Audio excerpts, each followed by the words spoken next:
Hey folks, I'm Juan Restrepo, And I'm Sharon Restrepo. and we're here to talk to you about wholesaling real estate and investing in a new market. I know some of you guys are excited, are thinking about going somewhere else. We're going to show you how you can get there on this episode of Talking with Scott.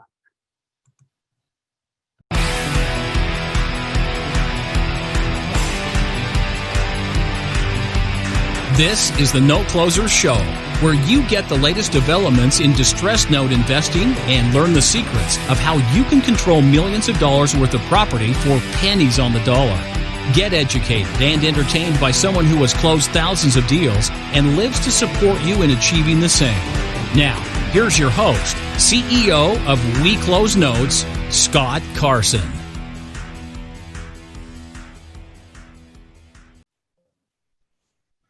Good morning, good afternoon, good evening, everybody. Welcome to this episode of the Note Closer Show. As always, Scott Carson, excited to be here with today. I'm really jacked up for this episode. You guys know that I'm always constantly looking for topics that are going to hammer home for you guys. You can put immediate impact into your investing, whether it is in notes or it's in traditional real estate. And I'm really excited to have this amazing couple here on the podcast today. And so I'm honored to have from one of my favorite parts of the country. As you guys know, I joke and call it God's waiting room, but West Palm Beach, Florida is a gorgeous area. Bought a lot of real estate down there over the years, invested. And I'm really honored to have Juan and Sharon Restrepo join me here today on the podcast. These guys are investors, they're realtors, and they're just doing amazing stuff. But they're going to share some of their insights today about how they are, gotten to where they're at today. Their real estate business investment side. They're doing a lot of wholesaling in Southwest Florida, but also for those of you guys that are scared to invest in your outside markets, these guys are literally, they're focusing on another market outside of Florida. So good morning, you guys. How's it going today? Good morning. Fantastic. It's actually beautiful today. It looks like your background where we're at for a change. It's what we call the Chamber of Commerce Day. This is what they You know what? That's the beautiful thing. Yeah, for those that are listening to the podcast, I always like to have the sunny image behind me of where I would rather be. Don't get me wrong, I love Austin. It's a gorgeous day here in Austin, Texas, but I miss Florida. I miss the sun. I miss the air, the sea, and just the the beautiful environment out there. So I'm a little peanut butter and jelly this morning of you guys. So Juan and Sharon, can you talk about, let's start off kind of how you got to where you're at today. What was your focus and how'd you get kind of started? Let's start with ladies first, Sharon. Let's start with you. Well, first of all, it's awesome to be on your show, Scott. We're really honored to be here, and thank you for the opportunity. And so for myself, since I get to start first, I loved real estate. I actually married, before Juan, I married a gentleman who really had real estate as his passion. And he really had to talk me into real estate investing because I grew up in a home where my father taught us, you go to school, get all the degrees, and go to trade school, and then you work for somebody, and that's it. You never take any risks or do anything outside of that, right? This is the comfort zone, and it's really uncomfortable in this really tiny little box.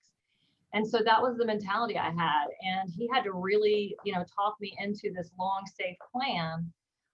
And so we had purchased a home and we had some equity. We decided we put it on the market for sale, take the equity and buy some fixer up, just keep, doing the slow process. And about 2 weeks after we put our home on the market, my first husband was killed in an accident. And I decided, for me, I literally made the decision, if I'm going to live my life or end it, I'm going to pursue his dream. But I had no idea that his dream was my passion. And I just dove into this business, just 24/7.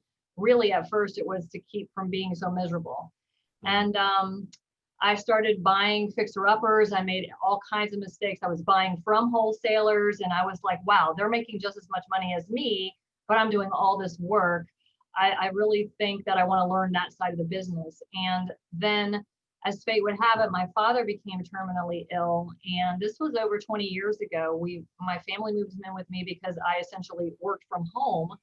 However, I had to create virtual wholesaling before technology. Wow. And so with a telephone and a fax machine, I began wholesaling homes and created this basically a wholesaling system that you would call virtual today. And so then that was invented. And then several years later, I got to meet the one and only. And then we met and decided, hey, he speaks Spanish. That's a whole new market we could discover together. And I needed some free labor. And so it worked out really well. So we moved here to Palm Beach County and began doing it together. And it's been almost 20 years now. Yeah. That's awesome. Congratulations. Yeah, Juan, I would say anytime you can say habla español, it adds a whole another 100% of clientele to your business, right? Yeah, especially down here in South Florida. Yeah, it's funny because I was actually in Jacksonville in the late. I was stationed up there. I ended up leaving. When I got out of the service, went to school. Went to college. Paid my way, took care of myself, doing all that. Figured this is what I'm going to do, and then I got into the airline industry. It was my passion. I thought was aviation. Yeah. So I got a degree in aviation management, student loans, all this and that. Debt. It's like I go on to work for the airlines. And my dad says, hey, why don't you? Oh, I ended up leaving there. I finally decided, I'm killing myself because I was working so much for this company. And I said, I'm going to start building my own business. I got invited to an entrepreneurial thing and said, oh, hey, I'm doing that. I made the investment and, so that took a while to take off. And then my father said, hey, why don't you come down here to West Palm and get in the mortgage business with us? And I said, okay. So I came down, and then around that time, Sharon and her ex-partner were running an association, and I was invited to that. And so I started coming to that, and it's like, wow, I was helping this one investor finance his buyers. But then when he invited me to the meeting, I started seeing the other side of it. And I started seeing the closing statement on what this guy was making. Like, I mean, I'm doing okay, but he's doing really good. It's like, let me get this real estate business. And so I became a student of hers. Funny. And then a real student then, student, right? I sold him that one lifetime coaching program I had. Still paying for it 19 years later. That's it. We'll get to that dynamic of working together too in a little bit here, and I think the market has changed so much, especially in South Florida. You look at what happened 12 years ago, and it really being an epicenter of the recession. 30% of really at one point, they said 30% of Florida was vacant at some point. You had all this international money coming in, but it led to a lot of opportunities out there. And I love that area, and I think it's due for a great time right now too. Are you guys seeing that a lot? We are in a crazy seller's market. I think COVID has a lot to do with it. I do, because I believe a lot of people are afraid to show their homes, so they're holding back on selling.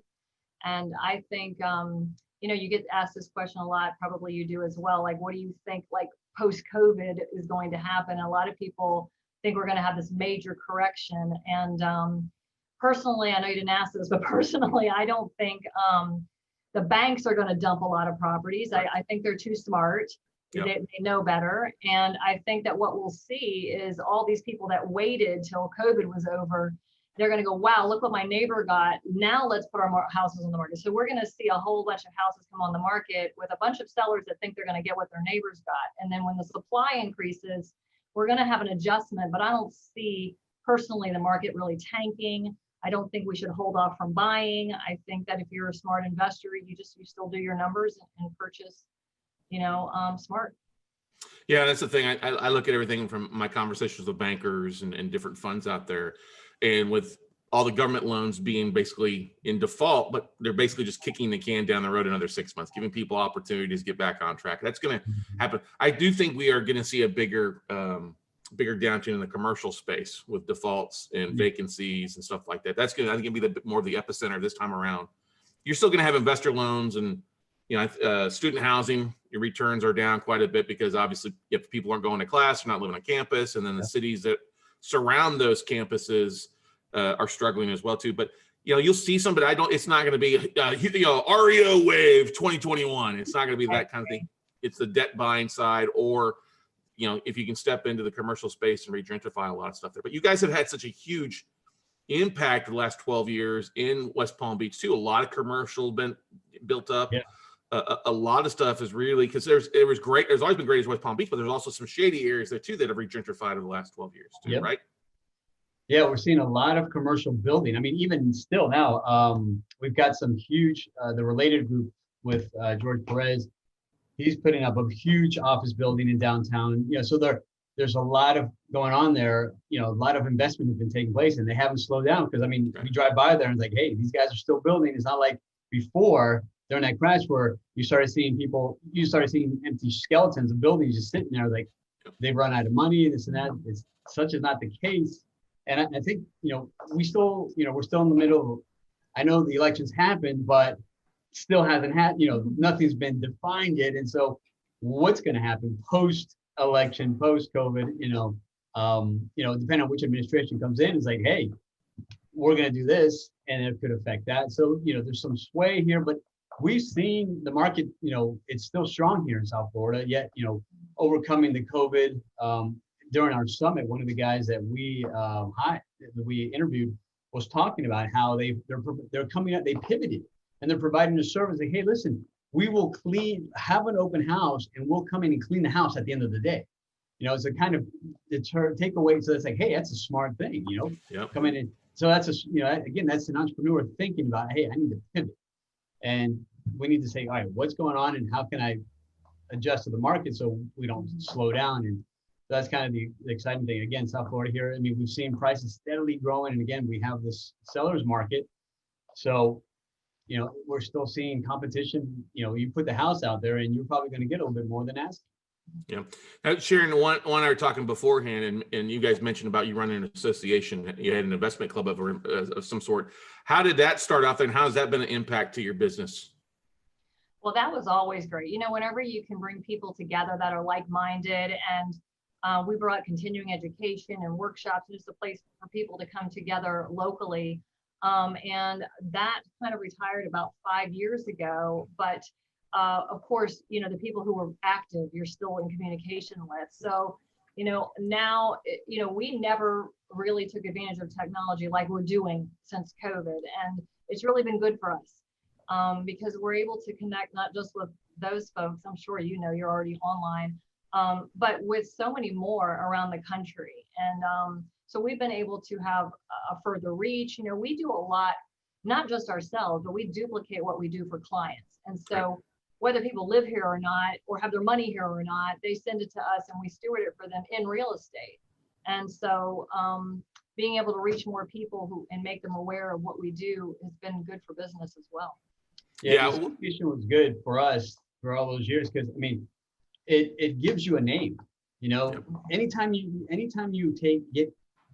are on a platform, that immediately gives you credibility, no matter where you're at, or in any industry or anything like that. The moment you take the platform, bam, you've just been given credibility, and that to us was gold. So it helped us build the business that we did and do the type of business that we've had over the years. So yeah, it was definitely a blessing. Yeah, anytime you can bring people together, like you said, Sharon, and give, you know what I mean? I think that's one of the big things. Some people make mistakes on. We've seen in different groups where they're not giving. It's all about, hey, how can the group affect my bottom line versus the other way around? And I think you've got to have that servant mindset in mind when you're putting together a meetup group or a real estate club or some sort of association, bringing people together to really kind of give. And it comes back tenfold if you really have a genuine heart. And I know you guys both do on that. Now, what are some of the things that you should say? Using fax machines to wholesale properties. I love that. It's a little antiquated now these days, right? But what are some of the things that you find that are working for you guys in wholesaling, either finding deals or finding buyers, and really kind of helping you take that next level? Well, we've been doing it for so long now, but the thing that we all know is just the consistency of putting yourself out there and marketing yourself and being in every kind of group there is. But like you're saying, bringing value to the group so people see who you are, connect with you. And so fortunately, we've been doing this for so long in the same backyard that we've been able to grow in credibility. Hey, I need to sell my house fast. Let me call Sharon and Juan. I need to buy a house cash. Let me call Sharon and Juan. So we've really been able to put together a great database of clients. and be a good source of people who need to unload something quickly. So it has really helped us spend much less on marketing to cold traffic because of it. So, when you can pick up the phone and go, and somebody says, Sharon, I've got a seller who needs to unload this house, will you pay X? And I could literally make a deal with no competition. I mean, how do you compare that to anything? So it's just, I would tell anybody, just consistently network. And then when you get an opportunity to look at a property, look at it. If it's not for you, don't just disappear, call back and say, hey, thanks for the opportunity. This one's not for me, but communication is key. It's golden. And so, that's what I would stress, just consistently keep your face in the game. Well, that's the thing too. I love what you said there, is communicate with issues. There are a lot of wholesalers out there. They just, I call them joker brokers, because they get a list or a deal and they just slap it out there without doing any due diligence, without, viewing the property. Oh, hey, it only needs $5,000 or $10,000 repairs when it's got a lien on it, not a true lien. You know what I mean? I love that. Every deal, it always needs $10,000 worth of work. I'm like, dude, your pictures need $10,000 worth of work. That's the truth there. But you said something really good, is being out there. And I think a lot of people getting in the real estate field, whether it's investors or even new realtors or other people out there, they don't want to put themselves out there. They're scared to market themselves. They're scared to show up consistently because, like, oh, I don't know, I don't have a lot of experience. Well, the only way to get experience is to put yourself out there and stub your toe a few times, right? Yeah, I have a great analogy. I always tell my students, everybody wants the needle in the haystack. They want it handed to them. And I always say, if you want to find the needle, you got to play in the haystack. And then all of a sudden you're stuck with it. And you're like, oh, what's that? Oh, here's the needle. But if you're not in the haystack, you're not going to find the needle. I love that analogy. Can I use that? I'm going to steal that from you for a few times.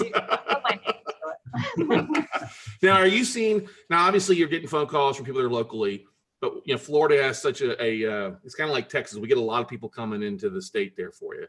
How are you connecting with new investors or new potential buyers, or is the majority of your stuff local people that you're working with? I would say the majority is probably local people. And the ones who are not local need our hands and feet. And so they rely on our services. And so I would say that person becomes a client, if you will. And so, it's better for us to have a client than just a buyer on a list. But, there's so many people. You could have a list of 5,000 people, but 5 are really your players. Right. It's always a numbers game. And so what we ended up doing to kind of eliminate the majority of a waste of time is we set up an escrow program, kind of like taking the number at the deli. And so I'm sharing this because anyone can do it. So we have an absolutely refundable escrow agreement. You put $5,000 in escrow with my attorney, fill out this paper showing me what you want, what's your budget, what you're looking for. And when that deal comes on my desk, you get first dibs at it before I send it out to the 3,000. And so that has been amazing for us. Yeah. I love that. That's a phenomenal idea. I mean, we've used escrow accounts a lot of times to put down deposits, but that's, somebody's serious if putting $5,000 just sitting with an attorney. You know that they're not going to have to go run around trying to make sure that they have $1,000 in their escrow account. They've already given me proof of funds, so we've eliminated all of this. I know they're real, and it's not like I'm going to keep their money. If they find something from someone else, they can apply that $5,000 to that deal. It's a win-win. But it's great for us because we don't have to waste our time marketing it to the 3,000. Which how many of those are going to try and door knock my seller behind my back anyway? So. That's been amazing for us.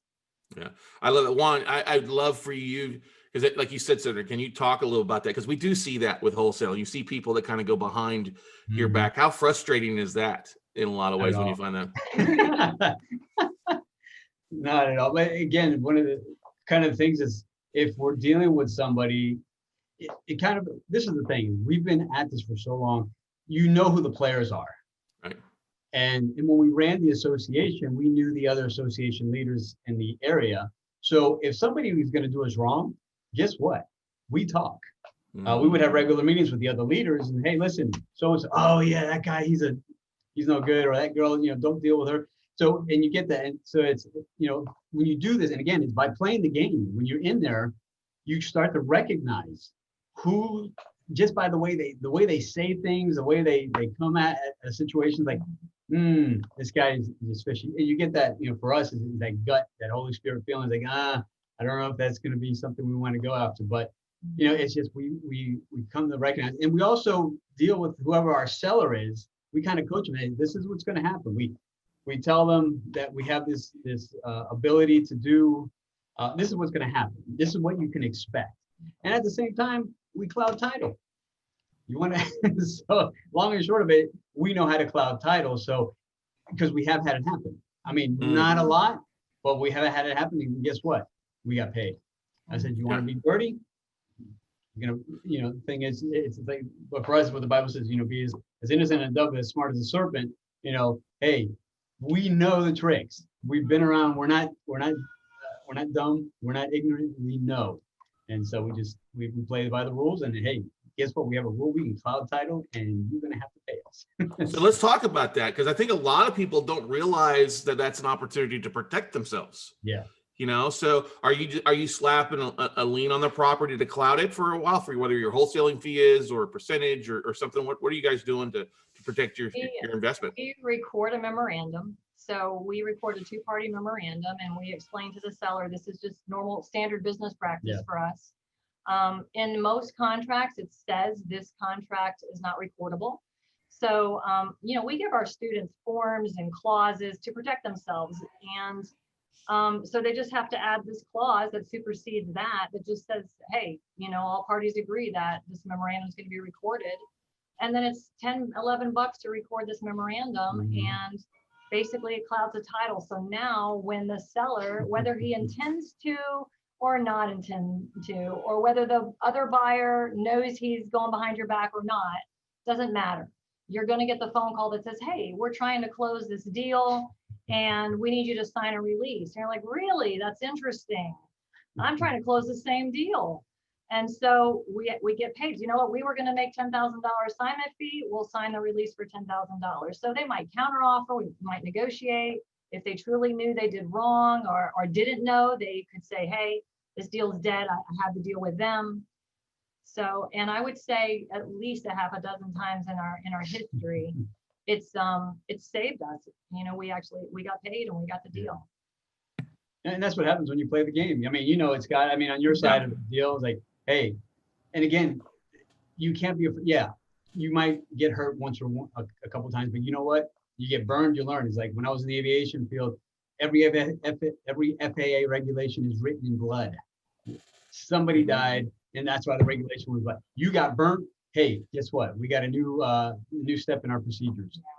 Watch out for this or do this. You know, so these are the things that you add to your procedures, and you cover yourself. But you're going to learn one of two ways. Obviously, you're going to invest in your community, in your education. Like, you know, I know you offer your classes, and so hey, people have to invest in that to learn how to protect themselves. But again, even all the technical knowledge, you've got to get in the game. Mm-hmm. So you can learn how to bat a ball by reading a book, but until you get in front of that pitcher, you're not going to know. Yeah, exactly. You want to hit that. You want to get in front of live pitching as soon as possible, and that's the thing. Like you said, all the education, all the podcasts, all the virtual workshops or stuff like that are great for knowledge base. But it's like, you know, paying to become a brain surgeon and never operating on stuff like that. You can't do that. Therefore, are you guys? And I want to bring this up because we used to do the same thing in doing a lot of short sale negotiations. We do a lot of work for both parties to negotiate with the banks to do short sales. And often you'd come to closing table and we'd get a phone call. Hey, we need you to remove this for your fees. We're going to remove what you're supposed to get paid on the deal. I'm like, whoa, we spent 6 months working on this deal. We're going to get paid. Yeah. Are you seeing, and I just want to, are you starting to see maybe a little spike in short sales in your guys' area or no? You know? I have not, but I can't tell you that I've been looking. Just an idea. I'm just curious. That's on that my side of things. So you guys are doing stuff there in West Palm Beach, but then also you're exploring out in the great wilderness in a new market. Let's talk about that. What's made you decide that we're going to look at a secondary market to be invested in? What's been the mindset behind that, you guys? Well, we had a second home in this area before, and we loved it. It's like, oh my gosh.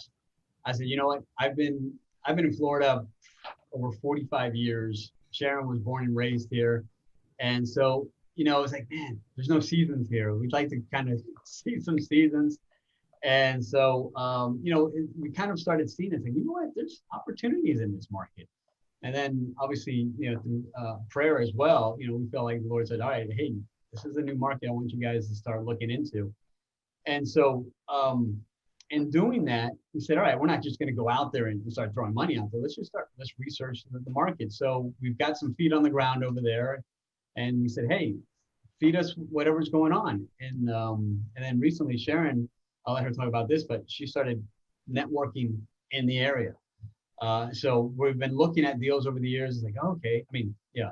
And it's like, hey, these look good. It's like, and then we start looking at how we could do what we do here. And it's like, hey, this might work. And so now it's just a matter of getting out there and start, jumping in the hay. Yeah. Jumping in the hay. That's right. So Sharon, let's talk a little about that. Some of the things you initially started. I mean, obviously, if you've lived there before, have known that area, had a house, so that's helpful. But what are some of the initial steps that you would maybe recommend to people out there that are looking to invest in a new market that are important that have helped you guys out? Right. So I think what confirmed it for us in this particular area of North Carolina, we were not familiar with. And we had an employee that worked here for us for a couple of years that relocated there actually. Her husband actually worked on homes here for us, and she ran our property management. So when she got there, she got a real estate license. So that kind of was just very super helpful. And so that was about 2 years ago. And so she was the one who was saying, you guys have to come invest here, Sharon. There's no one that's doing it like procedures, like you guys just that I can see. And so I said, well, start putting me in all your feeds, and let me just watch the market. And so that's what we were doing. That's what we were praying about. So I went up there 2 years ago. I went up there a year ago, and now I'm leaving tomorrow to actually look at properties to purchase. And so what we've been doing is going into, we did initially because we weren't sure, we don't want to waste anybody's time. So we went online and set up Zillow searches, Trulia searches, whatever, for the types of properties we're looking, just to start watching. So we have watched over the last 2 years, the properties go up in value. I'll note something that, obviously an investor had to purchase, and then I go back and see what did he sell it for, how are they doing, how many investors are in that market, and et cetera. And then I also said, all right, let me do a search and get on all the wholesalers list. I love buying from wholesalers. And so I've been getting properties from wholesalers now for over a year, and we're just looking at those as well and going through the process of comping them, even though we weren't ready to buy just yet. And then building up the inspectors, the vendors, the different people we need, and even looking at those prices, because you don't know what you don't know. And so you can't assume anything. I mean, we don't even have basements here. So, now to go buy property that has a basement that was built 100 years ago is very different. And so we're learning all through that. And just to even determine, like, central AC install is 3 or 4 times as much money as we would spend here. I don't even know why yet. I don't understand that. And so I leave tomorrow, and then we're going back again in a few weeks together. But I'm set up to look at properties on Friday. We post a lot of lives, and we're going to be walking people through our journey, et cetera. So basically, I know what we need to have in place, the vendors, the relationships. And so we've been using this last year or so to gather that, put that together, meet the attorneys that I want to close the deals, just everything that you would need to start on the right foot in another place. I love that. I mean, that's one of the biggest things that we teach about is you go out there. If you've got vendors in your area that you work with, they're everywhere. And the the little small amazing tool called the internet allows you to find a lot of things, right, Juan? Yeah, man. I mean, and that's how we met, and that's how we've gotten to know each other. And at the same time, Sharon's also gotten into some groups that's what they do in that area. And so she's hearing, she's like, you come in, and she gives value. At the same time, she can give some value, but she knows she's going to learn a lot more hearing what these guys are talking about, going back and forth. Hey, I've got this, I got that. Oh, hey, somebody know about this. And so that's kind of the thing is, all right, because of this internet, we have this ability. At the same time, I mean, even before, you would call contact the Chamber of Commerce. Hey, what's going on in your area? Stuff like that. So even that stuff you can still do today online. Or pick up the phone and just introduce yourself. I had a friend of mine, he does multifamily, big apartment buildings. Sometimes he would call Chamber of Commerce because he knew he was coming into a certain market. And for him, and even for us, the big thing is jobs. You always hear location. It's jobs. That's what you got to look for. It's like when you come in, when you're looking at it in the market. So he did the same thing. He called up, hey, listen, I'm getting ready to do this. Oh my gosh, they met him at the airport. Wow. Drove him around and, catered to the guy. And like, he was like royalty because they were looking, they were excited to have him, but he knew what was coming. He saw the telltale signs. Hey, something's getting ready to happen over here. So I'm going into this market. So again, that's kind of like what we're doing. It's like, what's going on? What are the jobs that are being created? Who's the big guy? Who's the big cheese coming in here? And at the same time, you want to watch out. Hey, who could be coming out? So that's kind of like what we look for is jobs. And yeah, he mentioned something good. Like I went on Facebook yesterday on the groups that are in that area. And I'm like, look, I am flying in on Thursday. I have Friday to look at properties. I want deals in these areas. If you have anything that's really a deal, like truly you're leaving me some equity, email the deal to me at this address and I will see it and I will buy it. And at the same time, I don't know what I'm going to need. So I emailed my banker this morning. I said, give me a proof of funds letter for this amount, this amount, and this amount, because I don't like to give more than my purchase price on the contract. So I'm going ready for opportunity. And that was basically what I reported this morning is, you can't wait for an opportunity to get ready because everybody else who's ready, and there's a lot, will take that deal from you. But I say there's a lot, but there really are few that are ready. Yeah, that's true. There's a lot of people that play that they're ready, but few, and I hate to say it, but really 5 to 10% of people out there are really ready and put a plan in place. Yep.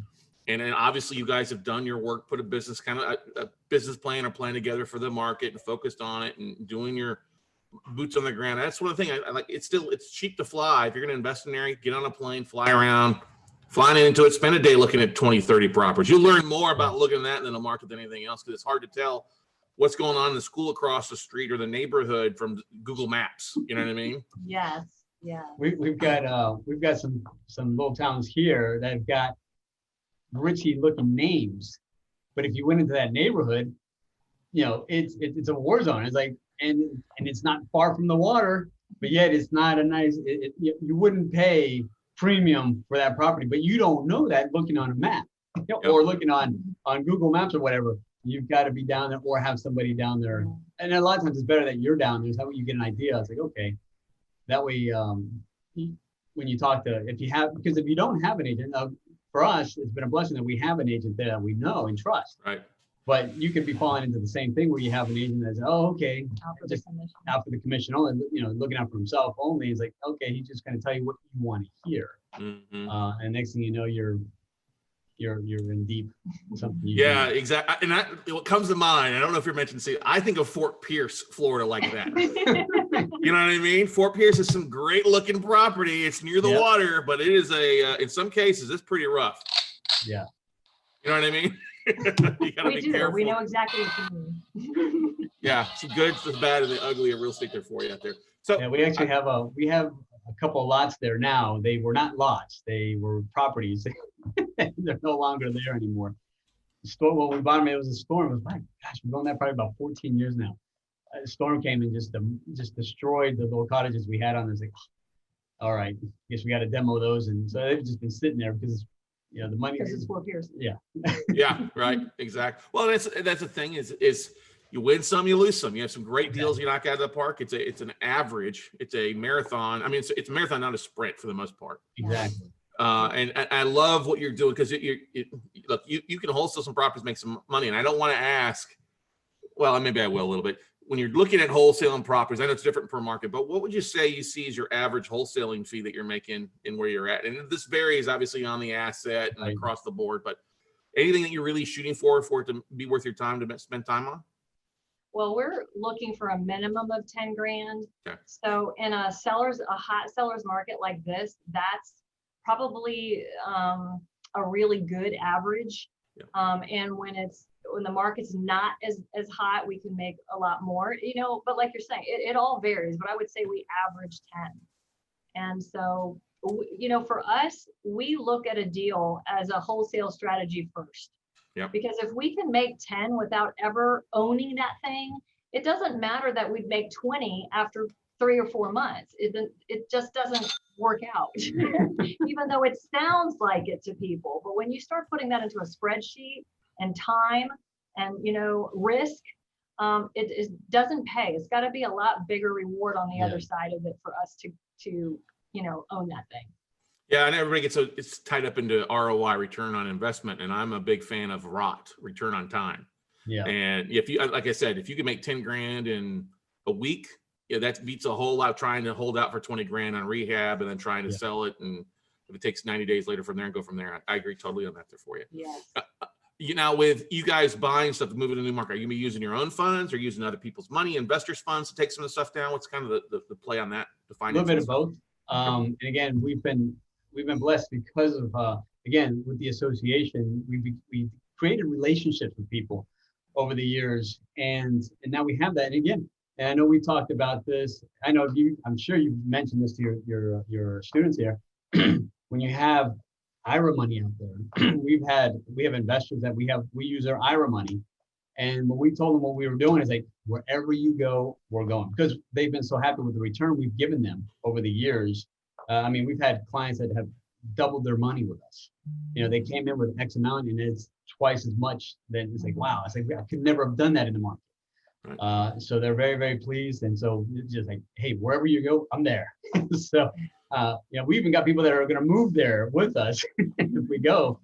I don't know, is that a good thing or is that a bad thing? Depends on the individual, right? Well, but that's the middle thing is you've put your systems in place. You've got your experience. You've made mistakes, like you talked about the Fort Pierce stuff. That's common, and you've worked through that. You're adding value. You've put your safety measures in place, but then you're also giving. Now, Sharon, you mentioned you guys have some groups or things like that. You're helping people. Talk a little about that for those that are listening out there, looking to learn more about what you guys are doing. Okay, awesome. Well, we just launched a Facebook community, a private Facebook community for those real estate investors or people who want to be, on a kingdom minded. We do a lot of faith-based type things, whether we say it out loud or not. And so we started a Facebook group just a couple weeks ago, specifically for real estate investors. And so we bring a lot of value into that group. We have put in several master classes and forums and things that real estate investors need to know. And we are going to, post the videos and the live of our journey. Yeah. Because we feel that, you can glean from anyone. And so I actually posted live this morning, just what we talked about, what I've already done and put in place so that they can do it themselves wherever they are at. And so when I'm actually looking at these houses on Friday, I'm going to post live or take videos. When Juan goes out to houses, even here, he's like, what's the learning opportunity that we can, take live to our folks right now? And so we do that kind of all over the internet. And we said, we need one place where everybody can come together. Mm-hmm. And you would think we would have thought of that before now, but we're really real estate investors first and social media second. So we're a little slow to the game. But so we're excited about that. And the small as the group is so far, they're loving it. And so we're excited to, let people follow this journey and learn from it, or come on and say, Sharon, I want to be one of your clients too. Awesome. I love that. And I think it's such a powerful thing is embracing that these days, because I think everything is going, and we hate to say that, but we're all investors or realtors, but we're all in the media space these days more so than anything else to get the word out. It's gotten so easy with Facebook Live or YouTube Lives or whatever you can do. I mean, you put on a virtual summit recently too, Juan, with a bunch of speakers from across the country coming in and giving value to your audience, stuff like that. You did a kudos on that. I was honored to be a speaker on that. But one of the things I want to bring in, you mentioned about this a little bit. Now, do you guys, as a married couple, both doing it, do you ever feel like all you talk about is real estate sometimes? How's that kind of dynamic fit in a little bit? It is kind of funny. It's funny. We went out on the date and I forgot to kind of put in rules as, let's not talk about business, right? But yeah, sometimes it is. But we love what we do. So when you share that, it's fun and you get to talk about it. I know we've gone through some struggles and some challenges. Like, oh man, we learned. But the thing, it's funny, as a couple, we've been able to help each other get through some challenges. One day I'll be down and she'll pick me up. One day she'll be down, I'll pick her up. And so that's kind of what we do. But I mean, again, we have two awesome boys that, they take up our time, and, we've homeschooled them for a couple of years now. And so they've been part of the business since they were young. Nice. And so they hear, and we've even helped them purchase some properties. And so they were, it's funny, we've got some pictures. They were like 5 or 6 years old. That the title agent was great about it. She said, all right, you guys have to bring your money. So they brought their money, gave it to her, and they signed some paperwork. And so we've got They that had all. to bring ID, and they used their library card. So That's awesome. we had the closing agent like make a little mock closing up for them, and that was their first real properties. So yeah, it's a family thing, and but we don't impose it on the boys.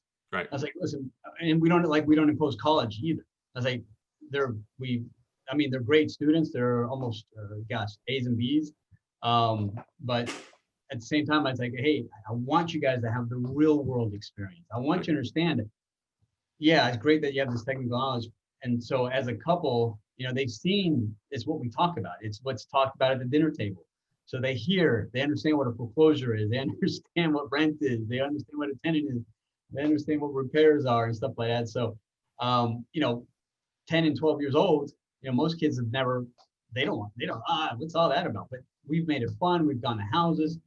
So it's been fun. And even for us as a couple, it's, we're going to go back to this where we recorded, because a lot of times we go out, have a cup of coffee, enjoy it, just talk, and hey, let's just shoot this live and share with people that this can be fun. Yeah. There's the hard work. Yeah. There's the paperwork, the drudgery and all that stuff that has to happen. But at the same time, we can make it fun. And so we'll go out together. We'll go to a property together. And then afterwards, let's go grab a cup of coffee, hang out and talk about the deal or, hey, whatever.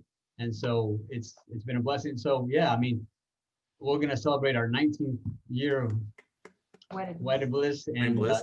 And it's real estate has been a part of our life the whole time. So it's just kind of like work together. But I tell you what, whether or not you work with your spouse, and this is the advice I would give when we had the association, a lot of people would have is like, listen, make sure your spouse is on board. Mm-hmm. If they're not, this will not work. I would coach some people with that. It's like, get them on board somehow to let them see that this is going to be worthwhile. And again, sometimes it's a delivery, people have to learn how to deliver this to the spouse, but for us, this is what we do. And it's like, okay, it's fun. Sucks when you lose, but we celebrate the good times and and we've made some great friends out of this. And so we have fun. I love that. And that's the thing is if your spouse is significantly can be on board, it makes it a whole lot easier and you find success a lot faster versus the opposite way. Now, don't get me wrong. People have done enough entrepreneurial things, selling soap or vitamins, that they may have burned that bridge at home a little bit. Oh, this is another thing you're going to do, and, for 90 days. But anytime you can get your spouse involved or they're there, it does. I think you're rowing the boat in the same direction versus going opposite directions. And then if you do have a spouse, we always like to say, hey, give them a shut up check. Get something, a shut up check where it's like $500 or $1,000 or something to give to them to say, here, honey, go do it, whatever you want with this. And that's a whole different mindset kind of change. And shut up checks across America. That's funny. I've never heard that before. I want some of those anyway. You can use that. I'll use your needle in a haystack thing. You say your wife needs to shut up a spot check or a thing like that. Now, obviously, you guys have been doing this for 19 years together, and beforehand and other things that are put before you, and your guys' faith plays a big role into it. Anything that's happened in the last 19 years that you had to really rely on your faith to kind of get you through some things? Oh, yeah. Well, obviously, crash. Right. That really tested us. We had that really tested our faith, and you're just like, man, what's going on? And the funny thing is, just because we had been out there already with the association and just had a kind of we didn't have a huge internet presence, but we had a presence out there. We kept it up there, and we just kept, it's like, things are going to work out. All right, yeah, we lost a lot of properties. It sucked, and big mistakes. And we had to and that's one of the things, I think, as our faith, it says you have to forgive, because part of that wasn't our fault. Part of that was some ex-partners that put us into a situation that, like, dude, what do you guys, holy crap. And the next thing you know, the whole world's imploding. It's like, we're right in the midst of it. It's like, gosh, so it kind of sucked. So we had to learn to forgive. Because if we held on to that grudge and that bitterness, it's just a cancer. And then you're focused on that instead of focusing on, hey, you know what? Let's pivot. Let's find the opportunities. And it was that faith that we stuck together. We prayed through it. And next thing you know, we ended up, Sharon one night get a call from this, you know how you get those phone numbers? It's like, who's this? Right. You know? And she thought it was like some spam call. So she answered it anyway. Ended up being some guy from Israel. And he found us on the internet and was ready to buy because he saw America was for sale at that time. Just like you recently said, right, about what's going on now. And bam, he like started buying properties, and then we started managing them. Well, next thing you know, this was our payday. It's like, all right, this is what's feeding us right now. And because of him, he brought us some more clients. And next thing you know, we started building up. Like, wow. And we got through it.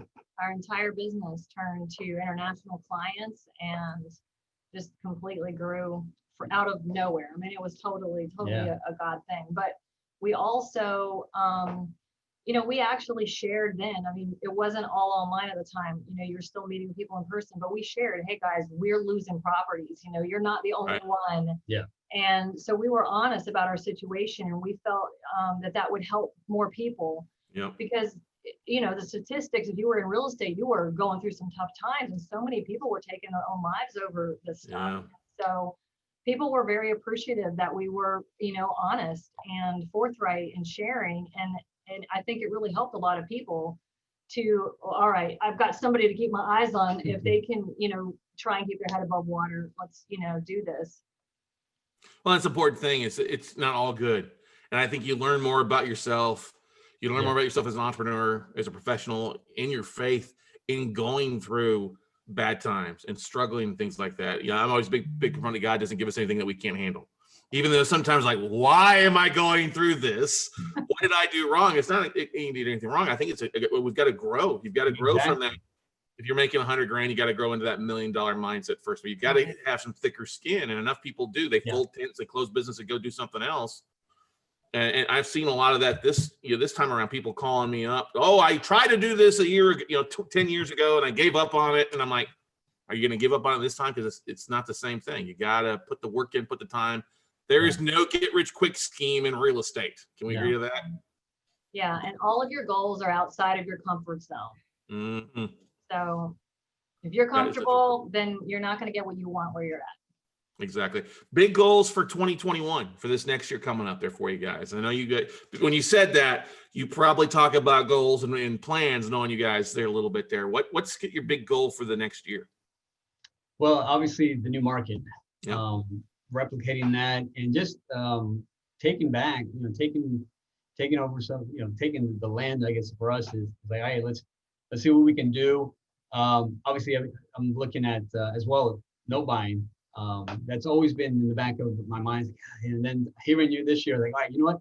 I have to put that as part of my repertoire, because that is a great opportunity, and it's a great side business. I mean, for us, and obviously it's your main business. Right. For us, it's a good side. It's like, okay, this is kind of cool. So that increasing our present online presence, educating, helping we've got a great educational platform that we're building on and making it even better, and just helping more people, come along. And so by us documenting the journey, they get to see, hey, this is possible. It's not impossible. There is some work. And so they'll get to see what it is that we're doing and how we do it. So they learn, they take away from this, like, oh, okay, this is something I can do here. And so that's kind of like the big thing for us is like, let's show this. Again, that's always been our motto, is like, let's give more than what we get, but let's give even more. Let's show more about how we do. And I think we'll see the growth from that, both on the real estate side and also on our educational side. I love it. Yeah, I think it's we need more people like you guys that are putting in the work and sharing the journey. It's not all Lamborghinis, and high end. It is a lot. It's a lot of work, foot in the ground. Even though you guys aren't the Lambo aspect of things, you're really providing a lot of content out there. What's the best way for our listeners and people watching this to connect with you guys, or to follow your journey? Is it the Facebook or website? What's the best way for people to reach out to you guys? It would be probably the easiest way to follow us, learn more, and come in would be through the Facebook community. It's Taking the Land Investors on Facebook. And also then through the website, through SharonRestrepo.com. We're constantly rebuilding that right now, and so it's it's a work in progress, but it's there. And kind of our value ladder is there for them. So we're able to help people at every different phase of the business. Again, having our experience in running the association has always been a blessing, to people. It's like, hey, we can help you whether you're coming in or whether you're at this point and you're trying to make turn 6 figures into 7 figures. So, we've got all that we can help them with. Cool. We'll make sure to put those links in the video description and the full blog on our website at weclosenotes.com out there. I'm excited for you guys. I think you guys are, I've loved the Tar Heel State. I think it's a great place to invest in, no matter where you're at for the most part. And I look forward to seeing you guys' journey grow up there. Then also, hey, referring you guys some business and stuff like that back and forth. This stuff comes across our plate. Good stuff there for you. Well, thanks guys so much. Sharon, have a safe trip. Yeah, there's something besides real estate. Are you going to take in some of the fine North Carolina cuisine while you're up there? Oh, for sure. I'm actually going because I'm speaking at an event, but I'm making the most of it by looking at real estate and enjoying the fine cuisine. Yeah. Cool. That's a great way to kill 2 birds with 1 stone. If there's an event or something going on, hey, there you go. Congratulations. What are you speaking on? It's an event, real estate, of course, but it's called Christians in the Marketplace. It's a business, and it's mostly real estate people that are there. Very nice. So cool. Good stuff there. Well, guys, keep up the good work. Congratulations on all your success, and we look forward to the next year continued growth for you guys, even more success, not only for you guys but your students as well. Thanks. All right, guys and gals, that's going to wrap it up for this episode of the Note Closure Show. A lot of great nuggets from Sharon and Juan there. Hopefully you take those into mind. If you're in an area that you're not wanting to invest in and you're looking for other areas out there, hey, take what they're teaching, take what they're sharing and apply it. Start learning that market. Start putting pieces, the puzzle pieces in place to help you build a complete team and complete knowledge of an area. Not everybody knows everything about everything. That's why you got to rely on people and vendors and experts in an area to understand what's going on to help you find those opportunities and avoid those pitfalls. So go out, take some action, buddy, and we'll see you all at the top, everybody. Bye.